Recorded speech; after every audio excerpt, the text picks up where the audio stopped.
Hallo Anna, willkommen zu unserer neuen Serie Stark sein in Deutschland. Wie geht's dir heute? Du siehst ein bisschen gestresst aus. Hallo, Lukas. Ja, ich bin gestresst. Ich komme gerade aus der U-Bahn. Und ehrlich gesagt, ich fühle mich in der Öffentlichkeit hier oft unwohl. Unwohl? Warum? Ist etwas passiert? Nicht direkt. Aber die Leute schauen mich an. Da war ein Mann gegenüber. Er hat mich minutenlang angestarrt, einfach so, ohne zu blinzeln. Ah, du hast den deutschen Blick kennengelernt, the German stare. Ja, es war so unangenehm. Ich dachte, habe ich etwas im Gesicht? Bin ich komisch angezogen? Ist er böse auf mich? Ich habe sofort auf den Boden geschaut. Lass mich raten. Und als du ausgestiegen bist, hast du jemanden leicht berührt und sofort Entschuldigung gesagt. Ja, genau. 3-mal sogar. Entschuldigung, Entschuldigung. Ich wollte einfach nur weg. Okay, Anna, wir müssen reden, zuerst über den Blick. Das ist ein riesiges kulturelles Missverständnis. Missverständnis, er war aggressiv. Nein, in Deutschland ist direkter Augenkontakt normal. In anderen Ländern wie in den USA gilt langes Anstarren als unhöflich. Aber hier nicht. Aber warum machen die das? Was wollen die? Meistens gar nichts. Es ist einfach Kontakt oder Neugier. Oder sie denken an gar nichts und schauen einfach geradeaus. Es ist keine Kritik an dir. Wirklich nicht? Nein. Wenn du wegschaust, zeigst du Unsicherheit. Du machst dich klein. Du signalisierst, ich habe Angst. Was soll ich denn machen? Zurückstarren? Du musst nicht starren, aber halte den Blick kurz fest. Lächle vielleicht minimal und dann schau ruhig weg. Aber schau nicht panisch auf den Boden. Zeig, dass du auch da bist. Und das bringt uns zum zweiten Punkt. Dein Entschuldigung. Das höre ich bei dir sehr oft. Ja, ich bin eben höflich. Ist das falsch?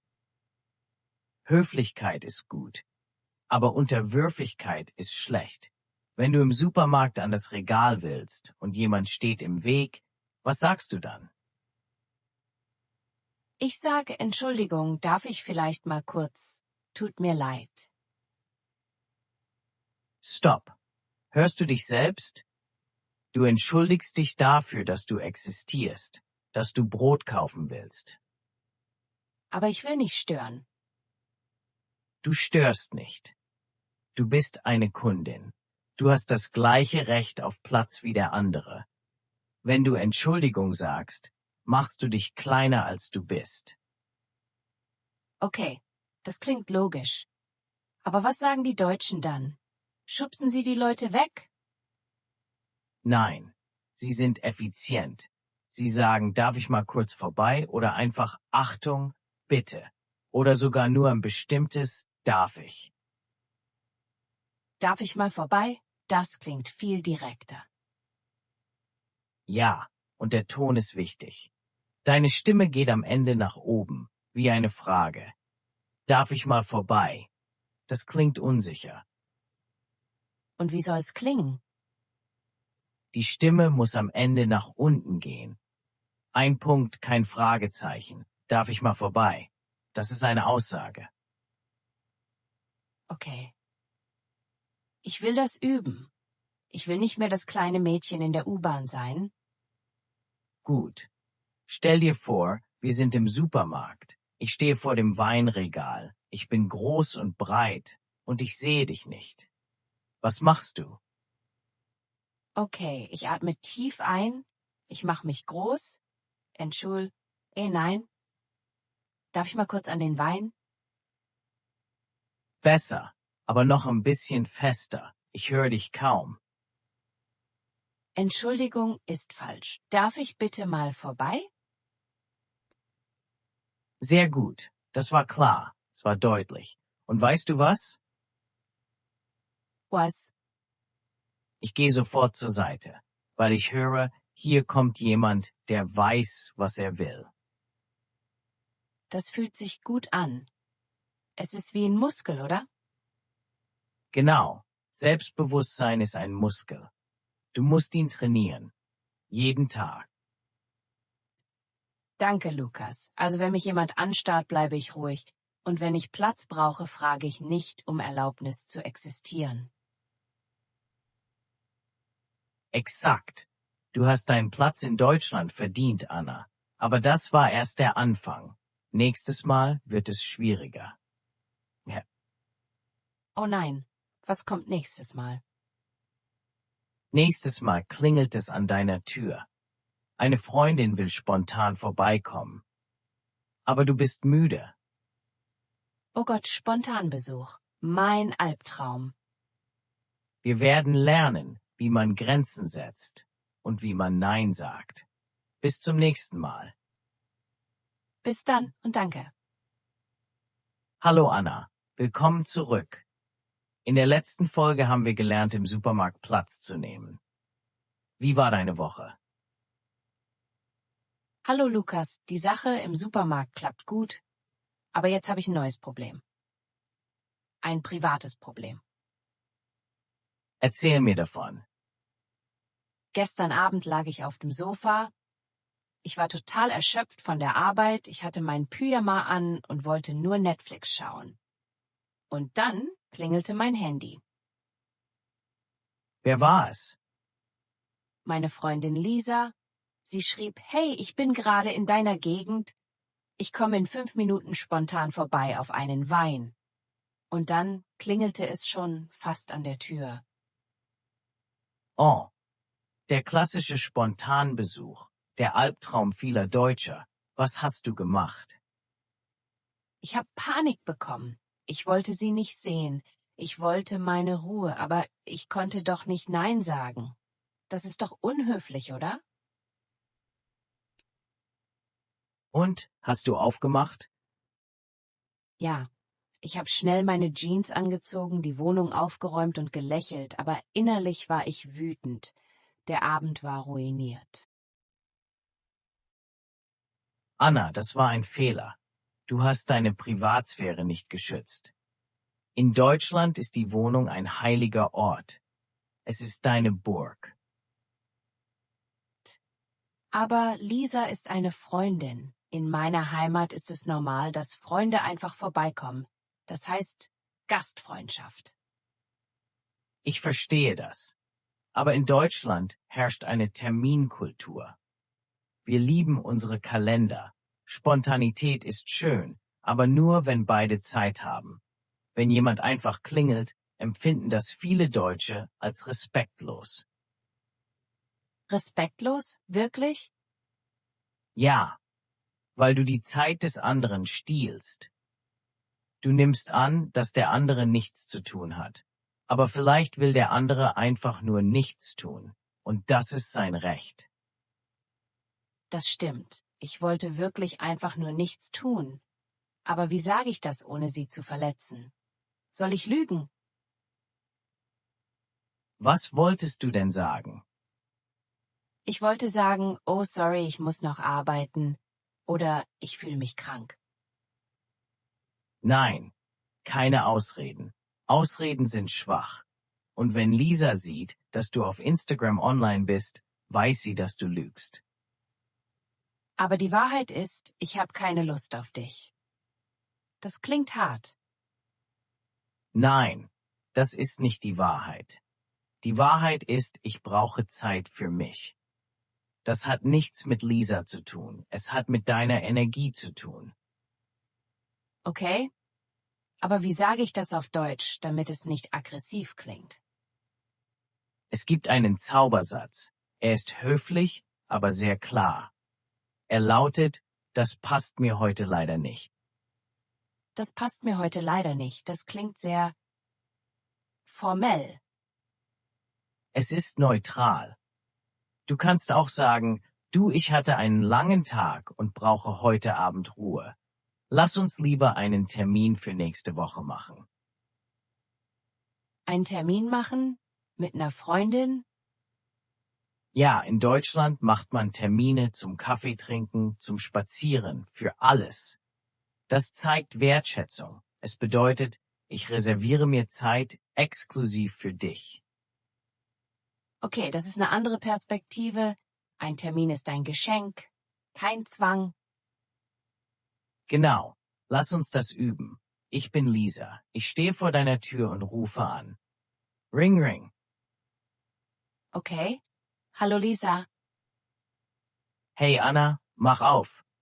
Ich habe Wein dabei. Oh, das ist aber lieb von dir, Lisa. Aber, das passt mir heute leider nicht. Ach komm schon, nur ein Glas. Nein, wirklich.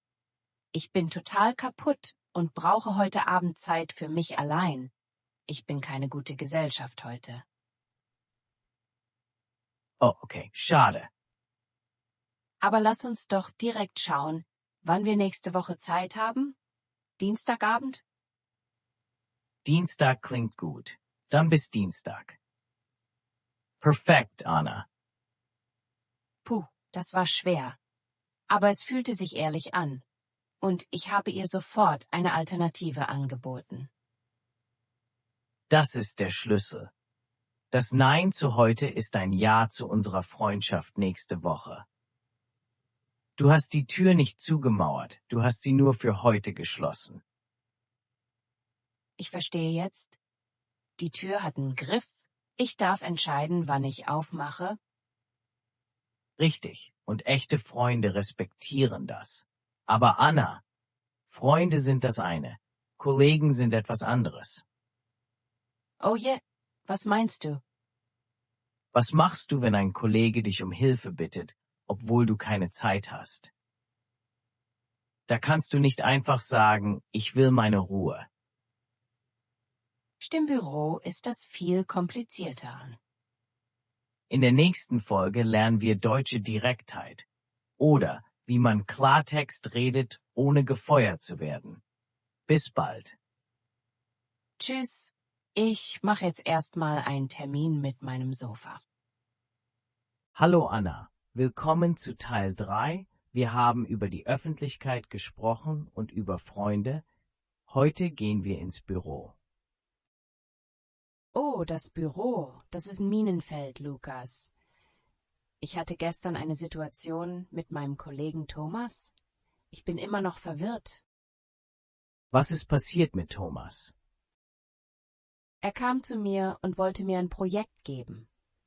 Ein Extra-Projekt. Ich habe schon so viel zu tun. Ich wollte Nein sagen. Aber ich wollte auch nett sein. Und was hast du genau gesagt? Ich habe gesagt, das ist ein interessantes Projekt, Thomas. Aber ich weiß nicht. Vielleicht passt es besser nächste Woche. Mal sehen. Aha, und wie hat Thomas reagiert?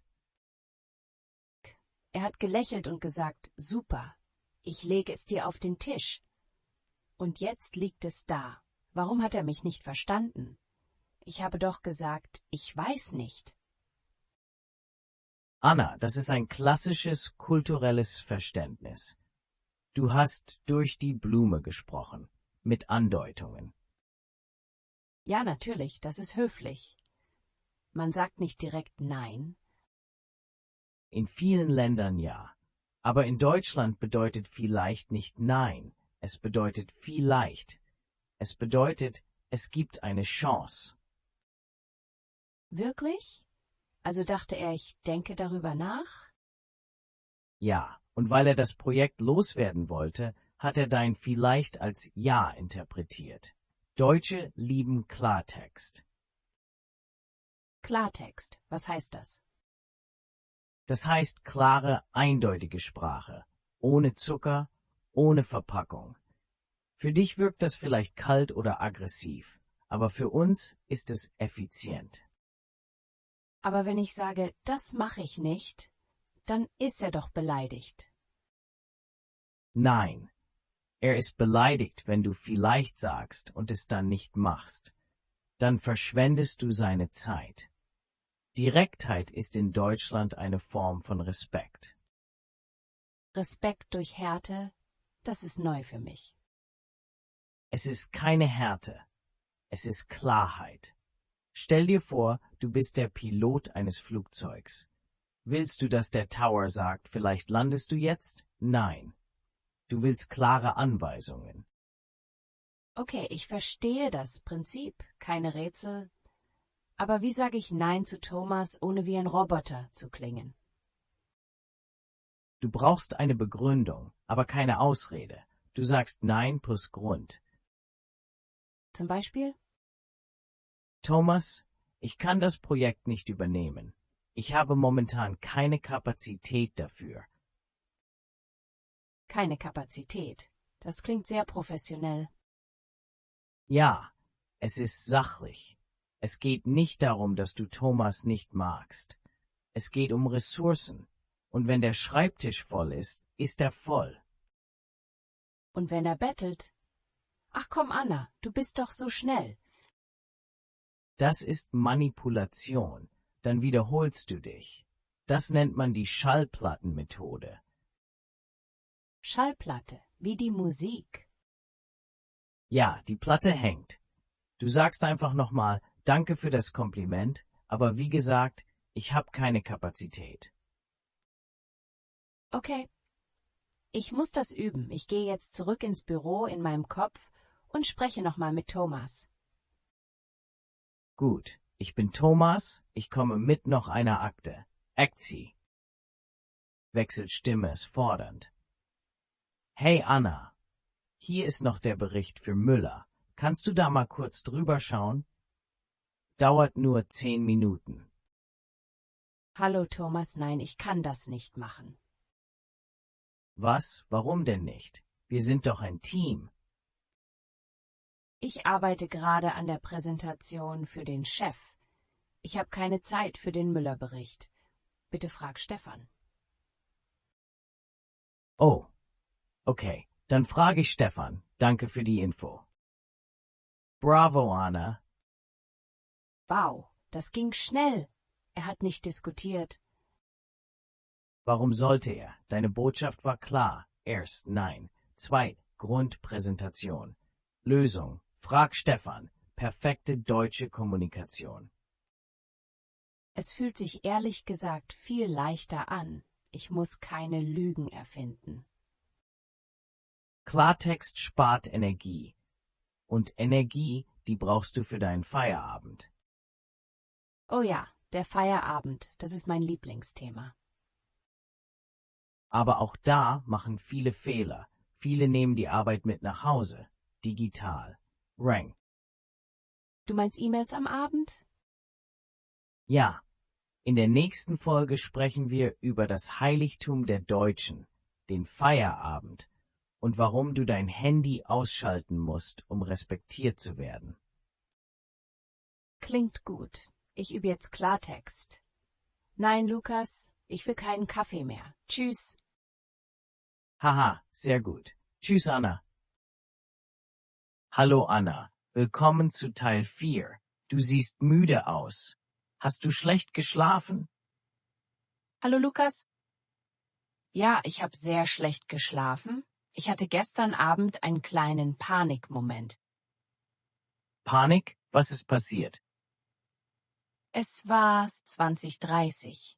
Ich saß beim Abendessen und plötzlich vibrierte mein Handy. Pling, eine E-Mail von meinem Chef.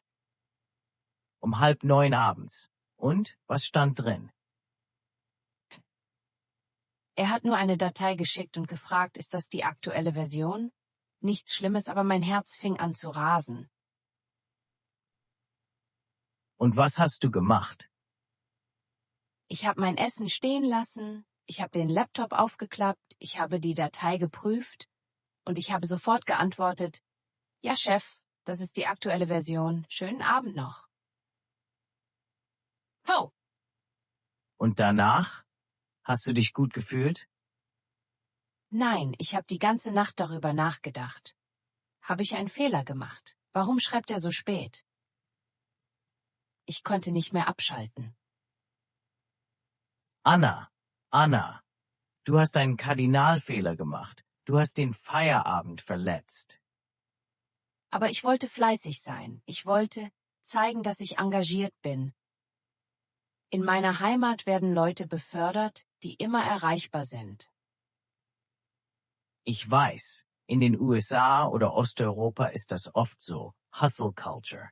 Aber wir sind in Deutschland. Und hier gilt, Feierabend ist heilig. Heilig? Das klingt wie Religion. Es ist fast eine Religion. Feierabend heißt wörtlich Feierabend, der Abend vor dem Fest. Es bedeutet, die Arbeit ist vorbei. Punkt aus. Aber wenn ich nicht antworte, denkt der Chef dann nicht, dass ich faul bin? Nein, das ist deine Angst. Wenn du um 20:30 Uhr antwortest, denkt dein deutscher Chef oft zwei Dinge. Erstens, warum arbeitet sie noch? Hat sie ihr Zeitmanagement nicht im Griff? And, Was? Er denkt, ich bin unorganisiert? vielleicht, wer Überstunden macht, schafft seine Arbeit nicht in der normalen Zeit. Das ist nicht immer positiv. Und zweitens, Zweitens denkt er, oh, Anna ist immer erreichbar. Gut, dann kann ich ihr auch am Wochenende schreiben. Du erziehst deinen Chef dazu, deine Grenzen zu ignorieren. das stimmt. Er hat mir sofort noch eine Mail geschickt. Ein Teufelskreis. Eben. Und es gibt noch einen Aspekt. Das Gesetz. In Deutschland ist Ruhezeit gesetzlich geregelt. Arbeitgeber müssen darauf achten, dass Mitarbeiter nicht ausbrennen. Burnout vermeiden. Genau. Ein müder Mitarbeiter macht Fehler. Ein ausgeruhter Mitarbeiter ist produktiv. Wenn du abends arbeitest, bist du morgen früh müde. Das schadet der Firma. Das ist eine interessante Sichtweise. Also ist Faulsein am Abend eigentlich professionell? Absolut. Abschalten ist Teil deines Jobs, wie ein Sportler, der regenerieren muss. Okay, ich bin überzeugt. Ich will professionell regenerieren. Aber was mache ich, wenn das Handy wieder Pling macht? Ich werde so nervös. Die Lösung ist einfach, aber hart. Schalte die Benachrichtigungen aus. Ausschalten? Komplett? Keine E-Mails auf dem privaten Handy. Oder schalte den Nicht-Stören-Modus ein. Ab 18 Uhr. Und wenn es ein Notfall ist, wenn das Büro brennt? Wenn das Büro brennt, ruft die Feuerwehr an, nicht du. Und wenn es ein echter Notfall ist, ruft der Chef an. E-Mails sind für Dinge, die warten können. Okay. Und was mache ich, wenn ich die Mail doch sehe? Ich kann sie nicht ungesehen machen. Dann wendest du den Morgentrick an. Du schreibst die Antwort, aber du schickst sie nicht ab. Ich speichere sie als Entwurf? Genau. Und am nächsten Morgen um 8:30 Uhr drückst du auf Senden. Damit zeigst du, ich arbeite zu Bürozeiten. Das ist schlau. Dann ist die Antwort fertig, aber ich setze keine falsche Erwartung. Richtig. Du musst deine Verfügbarkeit managen, sonst managt sie dich. Ich fühle mich schon ruhiger. Heute Abend wird mein Handy stumm sein. Ich werde ein Buch lesen. Ganz analog. Sehr gut. Genieß deinen Feierabend, Anna. Du hast ihn dir verdient. Danke, Lukas. Aber sag mal, wenn ich morgen diese Mails schreibe, dann habe ich noch eine andere Angst. Welche denn? Die Grammatik. Der, die, das. Ich habe so Angst, Fehler zu machen. Manchmal schreibe ich gar nichts, weil ich nicht weiß, welcher Artikel richtig ist. Ah, der Perfektionismus. German Angst. Darum kümmern wir uns in der nächsten Folge. Wir werden deinen inneren Kritiker besiegen. Das klingt gut. Schönen Feierabend, Lukas. Schönen Feierabend, Anna. Hallo Anna, willkommen zu Teil 5. Wir haben über Feierabend und Klartext gesprochen, Aber heute müssen wir über etwas sprechen, das im Kopf passiert. Hallo Lukas, in meinem Kopf ist Chaos. Gestern hatte ich wieder so einen Moment. Erzähl mir davon. Ich saß in einem Meeting, alle haben diskutiert und ich hatte eine richtig gute Idee. Ich wusste die Lösung für das Problem. Super, hast du's gesagt? Nein, ich habe den Mund aufgemacht und dann wieder zugemacht. Ich habe geschwiegen, Warum? Wenn du die Lösung hattest. weil ich Angst hatte. Ich wollte sagen, der Prozess ist zu langsam. Aber dann dachte ich, heißt es der Prozess, die Prozess oder das Prozess? Und während ich darüber nachdachte, war das Thema schon vorbei. Oh, Anna, das tut mir leid. Du hast geschwiegen wegen einem Artikel? Ja, es ist so peinlich, Fehler zu machen. Ich will professionell wirken. Wenn ich sage das Prozess, denken alle, ich bin dumm. Das ist der Perfektionismus-Teufel. Er sagt dir entweder perfekt oder gar nicht. Aber das ist falsch. Aber Deutsch ist so schwer. Der, die, das, den, dem. Es gibt Tabellen, aber im Gespräch habe ich keine Zeit für Tabellen. Niemand hat Zeit für Tabellen im Gespräch. Hör mir gut zu. Deutsche Kollegen wollen deine Intelligenz, nicht deine Grammatik. Aber Fehler stören doch beim Zuhören? Kleine Fehler? Nein. Wenn du sagst, das Prozess ist langsam, verstehe ich dich zu 100%. Ich höre den Fehler ja, aber ich höre vor allem die Idee. Wirklich? Ihr lacht mich nicht aus? Nein, wir wissen, dass Deutsch schwer ist. Wir respektieren, dass du es lernst. Aber wenn du schweigst, dann hören wir gar nichts. Ein stiller Mitarbeiter wirkt passiv. Ein Mitarbeiter mit Fehlern wirkt aktiv. Ich möchte dir ein deutsches Sprichwort beibringen. Mut zur Lücke. Mut zur Lücke, Courage for the Gap. Genau. Hab den Mut, nicht perfekt zu sein. Hab den Mut, eine Lücke im Wissen zu haben. Das ist leicht gesagt. Wie mache ich das praktisch? Es gibt 2 Tricks. Trick 1. Nuscheln. Nuscheln, undeutlich sprechen. Ein bisschen. Wenn du nicht weißt, ob's dem oder den heißt, sag einfach ein schnelles den. Wir Deutschen machen das auch oft, wenn wir schnell sprechen. Haha, das ist ein lustiger Tipp. Einfach schnell drüber wegreden.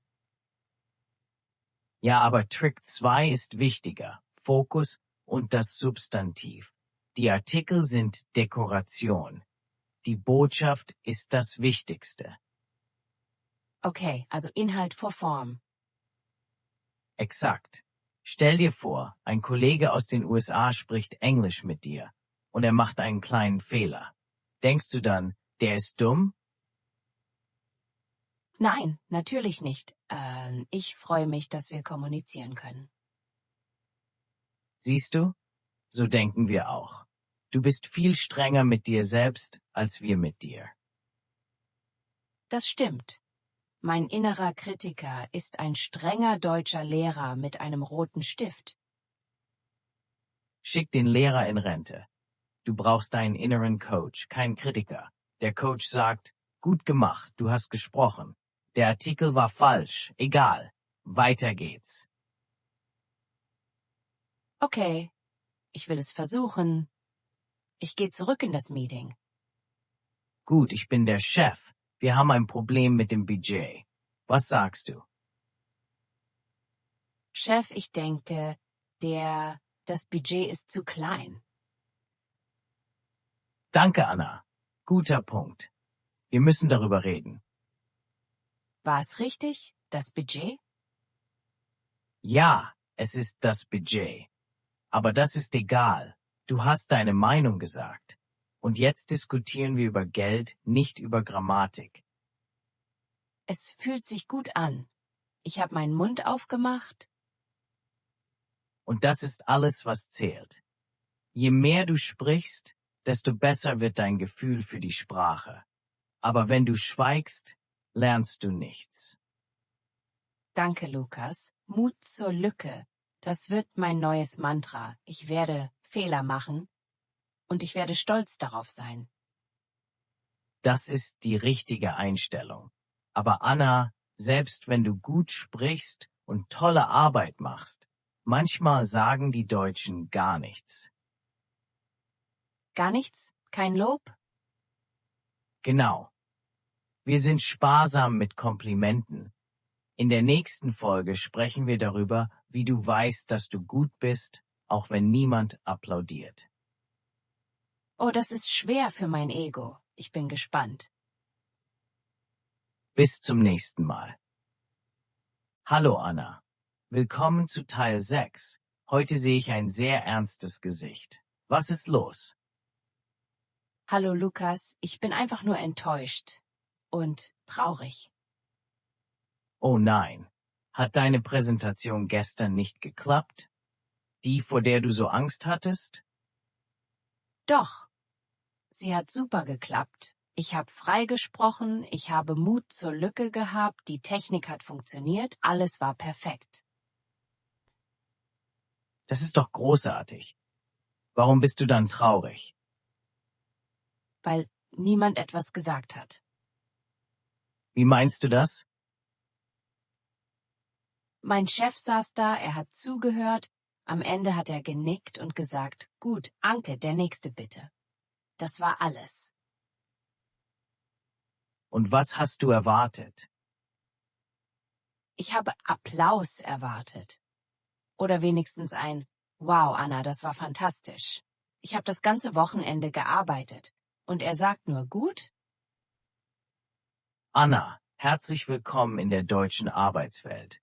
Du bist in die Lobfalle getappt. Die Lobfalle? Ist es falsch, Anerkennung zu wollen? Nein, aber du suchst sie am falschen Ort. Du vergleichst Deutschland mit anderen Ländern. In den USA ist alles amazing und awesome.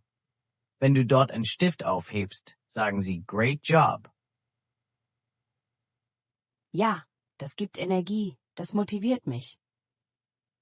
In Deutschland sind wir, sagen wir mal, sparsam mit Emotionen. Wir sind sachlich. Sachlich, ich finde das kalt. Es ist nicht kalt gemeint. Es gibt ein sehr berühmtes deutsches Sprichwort. Vielleicht das Wichtigste für deine Seele. Welches denn? Es heißt, nicht geschimpft ist genug gelobt. Nicht geschimpft? Ist genug gelobt? Also wenn niemand schreit, ist es ein Kompliment? So ungefähr. Wenn der Chef nichts sagt, bedeutet das, es läuft alles nach Plan. Ich bin zufrieden. Das Schweigen ist das Lob. Das ist doch furchtbar. Wie soll ich denn wissen, ob ich wirklich gut bin? Oder ob er mich insgeheim feuern will? Glaub mir, wenn ein Deutscher unzufrieden ist, dann sagt er das. Sofort. Wir sind direkt. Erinnerst du dich? Stimmt, Klartext? Genau. Wenn dein Chef Kritik hat, kommt er zu dir. Wenn er schweigt, machst du deinen Job perfekt. Für uns ist gute Arbeit selbstverständlich. Dafür wirst du bezahlt. Okay, das ist eine harte Schule. Also bedeutet sein Gut eigentlich exzellent? In Chefsprache? Gut ist eine Eins. Wenn er sagt nicht schlecht, ist das eine Eins mit Sternchen. Haha, nicht schlecht ist das höchste Lob. Ihr seid komisch. Wir sind effizient. Wir verschwenden keine Wörter für Dinge, die normal sein sollten. Aber Lukas, mein Herz versteht das nicht. Ich fühle mich leer, wenn ich keine Bestätigung bekomme. Das ist gefährlich, Anna. Du machst dich abhängig. Du bist wie ein Auto, das nur fährt, wenn jemand anders tankt. Und wie tanke ich selbst? Du musst lernen, deinen eigenen Wert zu kennen, unabhängig vom Chef. Wie mache ich das? Frag dich selbst, bin ich zufrieden mit meiner Arbeit? Habe ich mein Bestes gegeben? Wenn die Antwort ja ist, dann brauchst du den Chef nicht. Das klingt logisch, aber es ist schwer. Stell dir vor, du bist der Kuchen. Das Lob vom Chef ist nur die Kirsche obendrauf. Der Kuchen schmeckt auch ohne Kirsche. Ich bin der Kuchen. Okay, das gefällt mir. Du darfst nicht hungrig nach Lob sein. Wenn du hungrig bist, isst du auch Müll. Wenn du satt bist von deinem eigenen Stolz, dann ist das Lob nur ein nettes Extra. Gut, ich versuche es. Gestern war die Präsentation, ich war gut, ich war vorbereitet, ich bin stolz auf mich. Wie fühlt sich das an? Besser, stabiler. Siehst du? Du hast die Macht zurückgeholt. Und weißt du, was das Ironische ist? Was? Mitarbeiter, die kein Lob brauchen, strahlen Selbstbewusstsein aus. Und genau die Mitarbeiter werden in Deutschland am meisten respektiert. Wer bettelt, wirkt schwach. Also Kopf hoch, Brust raus und stolz sein. Genau. Nicht geschimpft ist genug gelobt. Schreib dir das über den Schreibtisch. Danke, Lukas. Ich werde mein eigener Fan sein. Und wenn der Chef das nächste Mal gut sagt, feiere ich eine Party. Das ist der Geist. Anna, wir haben viel gelernt. Über Blicke, über Grenzen, über Feierabend und über Lob. In der nächsten und letzten Folge bringen wir alles zusammen. Die letzte Folge? Oh, das ging schnell. Wir werden einen Plan machen. Ordnung muss sein, damit du auch alleine in Deutschland stark bleibst. Bis zum Finale. Bis zum Finale. Willkommen zum Finale, Anna. Wir sind am Ende unserer Serie Stark sein in Deutschland. Wie fühlst du dich heute? Es ist komisch, Lukas. Wenn ich an die erste Folge denke, da war ich so klein. Ich hatte Angst vor den Blicken in der U-Bahn. Ich habe mich für alles entschuldigt. Und Und heute? heute fühle ich mich stabiler wie ein Baum mit Wurzeln. Ich verstehe jetzt, warum die Dinge so sind, wie sie sind. Das ist schön zu hören. Wir haben eine lange Reise gemacht. Lass uns kurz zurückblicken. Was waren deine wichtigsten Lektionen?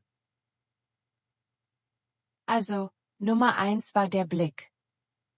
Wenn Deutsche starren, ist das Kontakt, keine Aggression. Ich muss nicht wegschauen. Richtig. Nummer 2? Die Tür und der Termin. Ich muss meine Privatsphäre schützen, Spontanbesuch ist Stress, Termine sind Respekt. Sehr gut. Und im Büro? Klartext. Keine Andeutungen. Nein ist ein ganzer Satz und Feierabend ist heilig.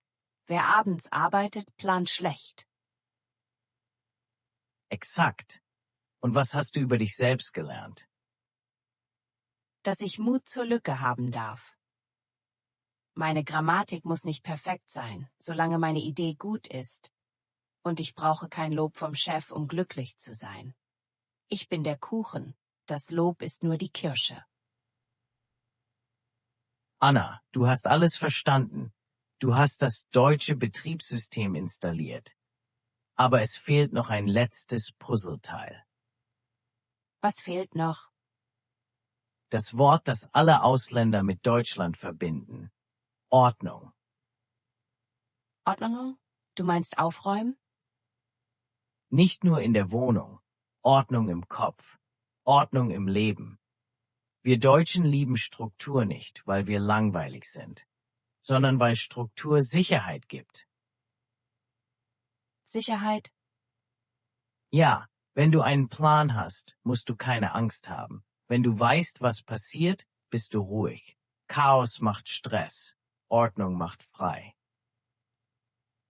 Das ist eine schöne Philosophie. Ordnung macht frei. Wie wende ich das an? Wir machen einen Plan. Wissen ist gut, aber tun ist besser. Ich gebe dir einen Wochenplan für dein Selbstvertrauen. Okay, ich schreibe mit. Was steht auf dem Plan? Aufgabe 1. Der Nein-Tag. Wähle einen Tag diese Woche. An diesem Tag sagst du zu einer Sache Nein, die du nicht machen willst. Freundlich, aber klar. Okay, einmal Nein sagen. Das schaffe ich. Aufgabe 2. Der Fehlertag. Sprich mit einem Kollegen und mache bewusst kleine Grammatikfehler. Konzentriere dich nur auf den Inhalt. Hab Mut zur Lücke. Puh, das wird schwer für meinen Perfektionismus. Aber ich werde es versuchen. Und Aufgabe 3. Der digitale Feierabend. Ein Abend diese Woche ohne Handy. Ab 20 Uhr. Nur du, ein Buch oder Musik. Lade deine eigene Batterie auf. Das klingt herrlich, das werde ich am Freitag machen. Anna, wenn du diesen Plan einhältst, dann bist du nicht mehr nur ein Gast in Deutschland. Dann bist du hier zu Hause. Zu Hause, das ist ein großes Wort, aber ja, so fühlt es sich langsam an. Ich habe keine Angst mehr vor den Regeln. Ich nutze sie für mich. Das ist der Schlüssel. Die Regeln sind nicht gegen dich, sie sind Werkzeuge. Und jetzt hast du den Werkzeugkasten. Danke, Lukas. Danke, dass du mein Mentor warst. Ich werde den deutschen Blick jetzt stolz erwidern. Das wirst du. Und an alle Zuhörer, ihr seid stark, ihr lernt eine schwere Sprache in einer neuen Kultur. Seid stolz auf euch. Nicht geschimpft ist genug gelobt, gilt auch für euch selbst. Viel Erfolg euch allen, macht euren Plan und genießt den Feierabend. Auf Wiedersehen und alles Gute.